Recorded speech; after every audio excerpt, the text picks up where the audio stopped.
Hello once again, Star Wars and unboxing fans. Welcome to another episode of Darth Tuba's Star Wars Unboxing Show. I'm your host, Darth Tuba. And today I am still, at the time of this recording, it's the day after I had done my Wayne, New Jersey toy show, followed by the Meadowlands flea market in the 5-degree weather with a negative 5-degree wind chill factor. And I gotta tell you, it was rough. I'm still warming up after it, honestly. I did show off some of these figures, but I did want to let you know. I mean, I showed, obviously the big purchase for that one was the Patrol Dewback. And honestly, I'm really, at this point, I already had a Patrol Dewback. I really am just looking for the box. So if I find a decent box, but the figure's loose or damaged or whatever on the inside, I don't care, especially if the price is right. And, you know, I will most likely sell off that Dewback. It's a really good Dewback, so that'll go in the sale, in case anyone was interested, because I already have a Dewback that I can put with the box if I ever decide to sell both of them. I'll make some of that back on what I paid for, so I'm really excited about that. In addition, I got some R2-D2 cologne, which my wife actually very much likes. It's like kind of, I guess it's unisex, but she really liked it, so that was good. That was a win, yay! And as far as the figures, I showed you some of them, but I wanted to give you guys a little bit more of a close-up. And I don't know what I'm going to do with these. I mean, I do find myself going after as many loose, kind of not good condition action figure, or basically the cheapest I can find. And there was a guy selling these at $5 a box, or $5 a piece. No weapons, no capes, no accessories. But that's okay, because I want to have the ability to gather up as many of these as I can, particularly those that I can use as Cantina aliens once my big Cantina thing comes in like a year, and then the other ones could maybe be some customizations. Who knows? So I picked up 2 of the Bespin guards, which, you know, not that they're all that great, but I figured I can use these. I have a Bespin control room right over here. You can sort of see where I'm actually going to just kind of place them there, even though they weren't, whoops, don't fall in, don't get carbonized. They really weren't in that scene too much, but I figured that's a good place to put them for now. And then I also got 2 Obi-Wan Kenobis. And the Obi-Wan Kenobi business, I mean, part of it is that I thought these had a different color hair, but it doesn't, you know, one's grayer and one's a little whiter. But I think one of them might have just been, I don't know, you tell me what you guys think. I think they're more the same now that I look at them in a better light. But still, I kind of like the having these. I maybe might do a customization on some of them. So they'll also go over here. And next up, I've got an X-Wing fighter pilot, right? But I didn't notice this until afterwards. He's got a magnet. He has a magnet on his back. I'm trying to see if I have a piece of metal. So that might actually come in handy. I mean, I would imagine somebody might have just put him on his fridge, you know, like a little refrigerator magnet.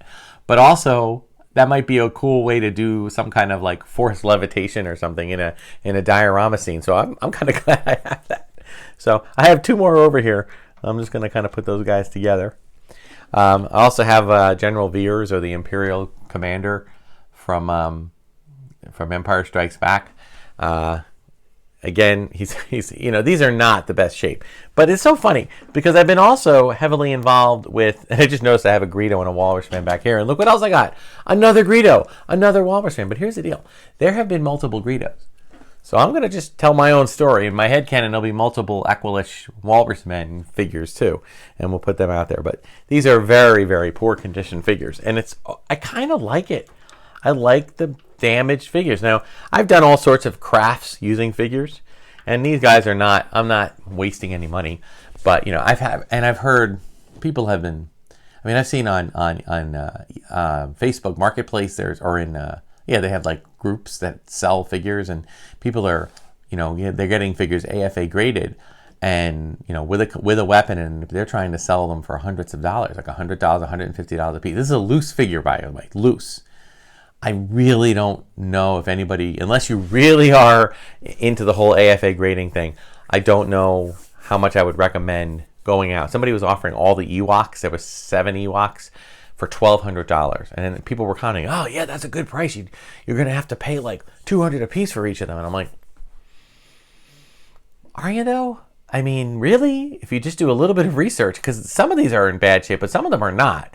So if you can find them, and yeah, I get it, you want to get their weapons, and and a lot of people don't want to do reproduction weapons, they don't want to do any of that. I understand.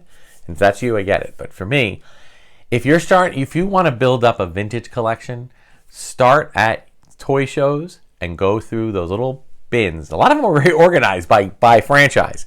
Go through the bins. Look through them. You'll find loose vintage, meaning 70s and 80s, Star Wars figures at $5 a pop, maybe $10 a pop. Some people go 15, 20, but that's the range I would look for really to start. Now, there'll be some that are going to be harder to get than others. Of course, those, like the blue snaggletooth, yeah, you're not spending anything less than maybe even $200 at this point. But that's a different story. For regular, just run-of-the-mill figures, you should find them, if you don't mind their condition being a little bit bad, or a little bit dirty or dingy or whatever, or incomplete, between $5 and $15 a piece. So keep your eyes open. Speaking of reproductions, it's time for my repro or customization unboxings. I got 3 separate deliveries. They all came within the last few weeks. And I decided there's a lot more over here, but I'm going to do that in another episode. These all have one thing in common. They are not officially licensed figures. They are all, in fact, part of the they're going to be added to my retro collection, my retro custom or reproduction, but not really reproduction, like customization collection. So I'm really excited to take this. Now this one, sorry it's not in the box. I needed the box for something else to use for a Christmas present, a belated Christmas present. It actually came after Christmas, but I'm really excited about it. I'm not going to show it to you until I open it because I am very, very, very excited about it. I know that people think I'm crazy, and that's okay. I don't care what you think, but it's a figure I've always wished we could have forever and ever, and I seriously doubt we're going to be getting this figure anytime soon, and that is the other operator of the cantina. Apparently, there are in canon there are 3. There is War, the bartender. There is Chalman, the other Wookiee that operates it, or I guess Chalman is War's boss, and the other person who operates it is Ackmena. Ackmena from the holiday special. B. Arthur, one of the Golden Girls, was in Star Wars. Yes, it was the holiday special. Yes, it's bizarre. I've said it a million times on this channel. It's a weird thing, but I still love it. And it's got B. Arthur. B. freaking Arthur is in there. And again, this is B. Arthur from the 1970s. She had no clue what the heck she was doing. She had no clue what this whole thing was. What are they, Star Wars? I don't know. But I loved what she did in the story. I love that she was with all the Cantina aliens. Many of the photos that you see of Cantina aliens come from the holiday special. So there's a lot to love about that. So Ackmena, you are loved. Now, that's my only dedicated figure to the holiday special that I have. It's except for Chewbacca. That's an officially licensed and released Chewbacca in his bathrobe thing. But I don't even know if I count that Chewbacca, because that's the vintage collection, like newly sculpted Chewbacca. I want a red-robed Chewbacca, that made of the vintage style. I don't know if I have any Chewbaccas back there. I don't think so. So I'm gonna have to go and acquire myself a couple of, get some Chewies to put in my holiday special diorama that I will someday do. Oh, I'm doing that, absolutely. But Ackmena will find a place of honor in the cantina, work in the night shift. There she is. It's a pretty good. I love what people have been doing with this kind of thing. This is fantastic. So awesome. Okay, I'm gonna hold this one off later. This next one is kind of weird. It's a reproduction of a bootleg. Now, I will tell you, before I got this, this person was nice enough to send me a little surprise, which I was kind of happy about. She sent me a little Clone Trooper Lego guy. Look at that. I guess it's like a Lego shock trooper. So that was really cool. So thank you. Oh, and yep, he's got his mean face on. I'll put him up there on my wall there. But this is in fact a bootleg, a copy or a reproduction of a bootleg. I'm going to take it out of this package. Hopefully the card is not too... No, looks like we're good. All right, this is an Uze carded figure of what is essentially it's an Emperor's Royal Guard figure without his cape, repainted with a gold helmet and black body. And he comes with a sword and his little shield. Headman, it's called. These are the Uze, I forget which country. Somebody leave it in the comments. This is like an Uze bootleg figure that's actually become quite popular in its own right. So I had no chance of chasing down the bootlegs of Star Wars figures. Like the ones that came out in the 70s and 80s are highly sought after now. They were cheap knockoffs, but they were highly sought after now still. I have a few of them because they were before they got too pricey. So I managed to then snag a few, but I never got any Uze figures. So there was a person on Etsy or doing their own bootlegs of that. Now, it does have a thing on the back. I don't know if the back is representative of it seems to have a little bit of blur. I don't know if that blur is the quality of the person who just sent this to me, their printing, or if this is what the original thing looked like, which could be either way. So I'm going to go with that since I've never actually seen a live Uze. Maybe someday I'll get into the Rancho Obi-Wan and I'll be able to check for her. But I always loved that type of figure, and I was like, that guy is going to tell an interesting story. So there you go. It's interesting. I'm looking on the back and I see one or two of the figures I just got in my little hand grab. All right. Last one. This is, I kind of went a little wild. This is not one figure, not two figures. This is actually, I'm just going to make sure I don't throw out anything. This is from Next 17. And I picked up no less than 4 figures and 2 coins, which I'll unbag one at a time. Here's this card. Kind of shows you all the ones. Next 17. I've been trying to reach out to Next 17. Next 17, if you watch my channel, I would love to do some reviews on some of your new stuff. I understand, if you want me to pay for it, I'm okay with that too. I'll just continue doing that.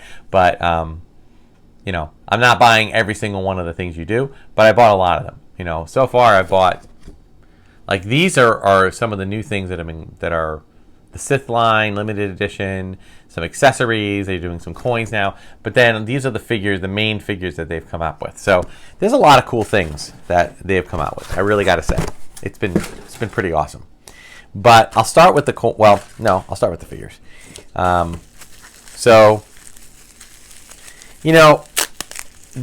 as I said, the retro, both the retro line from Hasbro. What the heck did you do here? The retro line from Hasbro has been awesome. I know some people are not happy with the newer ones. They don't really have a connection, and I understand they don't have a connection to Obi-Wan or to not Obi-Wan Kenobi, but Obi-Wan the series or Boba Fett the series or Ahsoka. I get that. Okay, I'm just gonna get these guys all set up while I'm talking to you. I understand that. I respect that, but at the same time, I feel as though the retro line of figures, I really do wish that they would continue to make them. I don't mind them making, reproductions of figures from back in the 80s. They do that.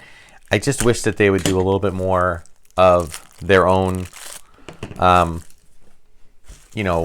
what if figures. The ones that should have come out in the 80s and 70s, but they just didn't do it at the time. Like the way they did a Tarkin figure, but it came with I guess it came. How did the Tarkin figure get? Oh, it came with the game, the Escape from the Death Star game, which I thought was a good idea. I thought that was pretty cool. I just felt that,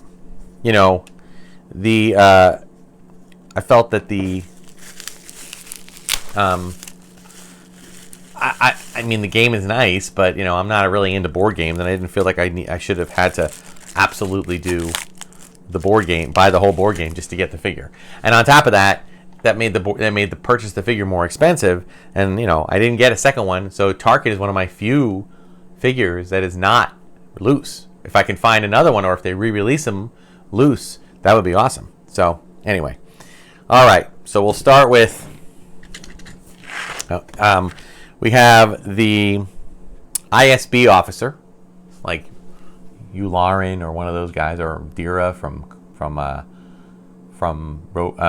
Andor.